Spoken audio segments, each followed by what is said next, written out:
The following is an excerpt from the Brain Gain Youngstown Leadership Series, which debuts in September.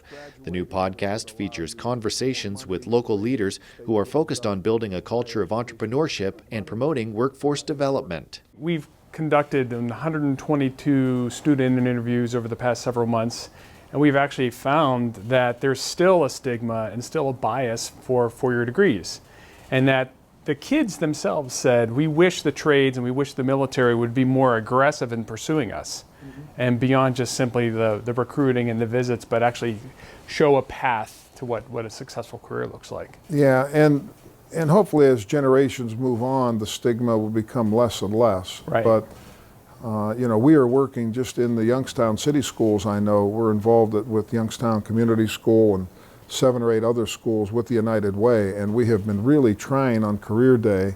Career Day used to be what university are you going to? Right. And Career Day now is going to Clayton Heating and Air Conditioning. And, what are the jobs in there, and what kind of living do those people make, and going to see what the bricklayers are doing, and going to see what a medical assistant does, and what kind of job is that if you want to have a family. So it's, when you take a look, the one thing the kids are looking at today is that there's historically so much debt that's being taken by kids. Right. If you go all the way to be a doctor, you might have $300,000, $400,000, $500,000 of debt that you're paying off over years and years and years before you start your life. So. Right. I think kids today are really taking a look at that and saying, what am I getting for my money? It's really not free money. Right. It's not a grant. It's not. I'm paying it back. And I think President Trumbull down at YSU got it right as well, in that don't just take a loan to say you're going to college. If you're going to go to college, make sure you have a career path. Where is this headed? So at the end of the day, if you owe money, it was worth it for you. You have a skill set. You're a nurse, you're an engineer, what do you want to be from YSU? You're a business graduate, you're a CPA.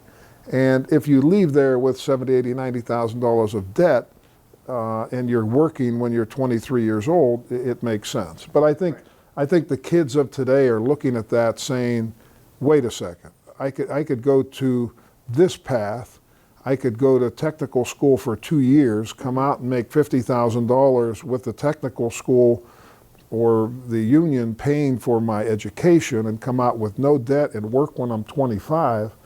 And some people who are in that for 5-6 years might make $100,000 a year. I think it's waking the kids up, kind of looking at that. And a lot of people that have gone the non-4-year educational route have been very, very successful, very happy in their life, start out a lot quicker and with a lot less debt. It's just the stigma of the old country ethnic people coming over that they just push that their definition of success was making sure that their next generation was better than the last. And in my mindset, that was all about education. And it has a lot to do with it. Education is the base of all of that. But so many people have different skill sets. So education to you might be totally different than what a good education could have been to me. So I went to Michigan Pharmacy School.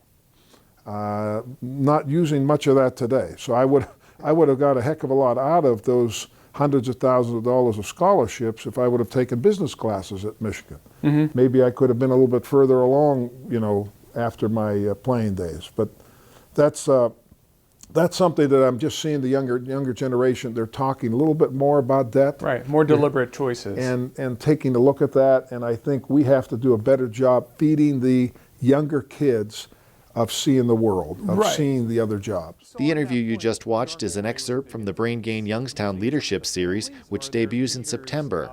The new podcast features conversations with local leaders who are focused on building a culture of entrepreneurship and promoting workforce development. For over a century, Farmers National Bank has stood strong. Through booms and busts, peaks and valleys, we've learned to know the seasons and how to grow in each of them. During challenging times, everyone is reminded of the value of solid relationships in both life and business. Farmers stand strong.